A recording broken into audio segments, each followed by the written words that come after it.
Assalamualaikum warahmatullahi wabarakatuh. Nama saya Habib Farhan Prasetyo dari Prodi Teknik Informatika akan menjelaskan tentang konsep dan prinsip analisis. Konsep dan prinsip analisis, spesifikasi yang lengkap mengenai keperluan perangkat lunak merupakan hal yang penting bagi tercapainya dalam suatu usaha pengembangan perangkat lunak. Yang pertama, diperlukan komunikasi antara yang aktif, developer, dan customer. Yang kedua, customer merumuskan ulang segala suatu konsep. Dan yang ketiga, developer sebagai pemeriksa.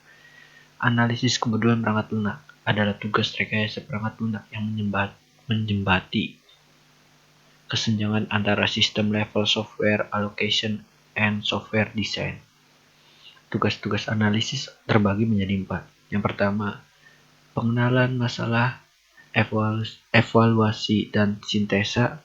Ketiga, spesifikasi, dan keempat, peninjauan ulang. Analisa kebutuhan. Analisa kebutuhan juga terdiri dari 5 langkah. Yang pertama, identifikasi masalah, evaluasi dan sintesis, pemodelan, spesifikasi, dan review. Tujuan analisis kebutuhan adalah mengelola hasil listasi kebutuhan untuk menghasilkan dokumen spesifikasi kebutuhan yang isi keseluruhannya sesuai dengan apa yang diinginkan pengguna.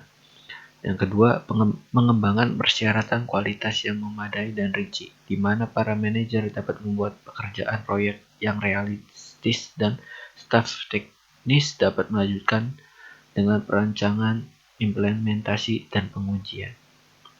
Tahap analisis kebutuhan. Tahap pengumpulan kebutuhan dari semua elemen sistem perangkat lunak yang akan dibangun. Beberapa tahapannya yaitu yang pertama, domain understanding, yang dalam tahap ini perekayasa kebutuhan perangkat lunak harus mengetahui bagaimana organisasi perusahaan beroperasi dan apa yang menjadi permasalahan pada sistem yang sedang berjalan saat ini. Yang kedua, requirement collection. Tahapan ini merupakan tahapan pengumpulan kebutuhan akan sistem yang akan dibangun. Yang ketiga, classification. Pada tahapan sebelumnya, kumpulan kebutuhan masih tidak terstruktur. Untuk itu, kebutuhan yang saling berkaitan dikelompokkan, baik menurut kelas penggunaannya maupun jenis kebutuhannya. Yang keempat, conflict resolution. Pada tahapan ini adalah menemukan dan menyelesaikan kebutuhan yang di dalamnya terdapat konflik. Yang kelima, prioritization. Pada tahapan dilakukan interaksi dengan pemangku kepentingan untuk identifikasikan kebutuhan prioritas agar sumber daya yang tersedia pada organisasi dialokasikan untuk mengimplementasikan kebutuhan yang terutama dari pemangku kepentingan. Requirement checking. Menganalisis sekumpulan kebutuhan dari hasil tahapan sebelumnya untuk memverifikasi dan memvalidasi berdasarkan aspek kelengkapan, konsistensi, dan kebutuhan nyata.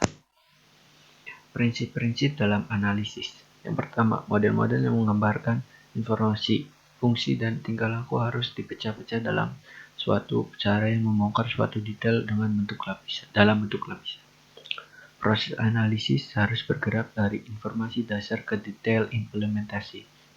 Prinsip analisis operasional mengharuskan kita membangun model fungsi dan tingkah laku, yaitu model fungsional.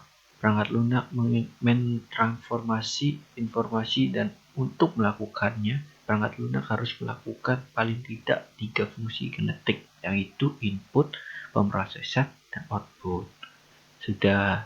Terima kasih atas waktunya. Kurang lebihnya mohon maaf. Wabillahi taufiq wal hidayah. Wassalamualaikum warahmatullahi wabarakatuh.